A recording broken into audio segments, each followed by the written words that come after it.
মালতী কিঙ্করের বউ মারা গেছে বলে ও আমার মেয়েকে বিয়ে করতে এসছে। কিন্তু আমাদের মেয়ে তো বিয়ে হয়ে গেছে গো।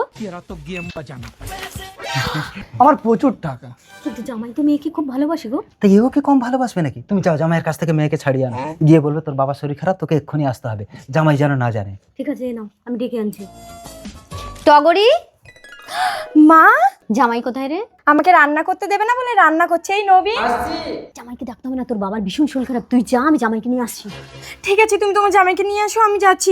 বাবা, আরে মা, আপনি কখন এলেন? থাক থাক, প্রণাম করতে হবে না। কি হয়েছে গো জামাই? মেয়েকে বললাম তার বাবার শরীর খারাপ, জামাইকে সঙ্গে নিয়ে যা। বলছে না না, ওর সাথে আমার বেরোতে ইচ্ছে করে না, আর ওর ঘর আমি করবো নাই বলে চলে গেল। না, এমনটা তো বলবে না। তোমার মোড়া মায়ের দিব্যি খেয়ে বলছি, ও বলেছে।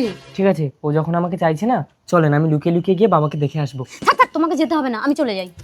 আরে বাবা, বাবা কি হয়েছে তোমার? মা, আমি আর বাঁচবো না, আমার শেষ ইচ্ছে, তুই এই ছেলেটাকে বিয়ে কর। বাবা, কিচ্ছু হবে না বাবা, তোমার তোমার জামাই এসে এক্ষুনি তোমাকে হসপিটালে নিয়ে যাবে।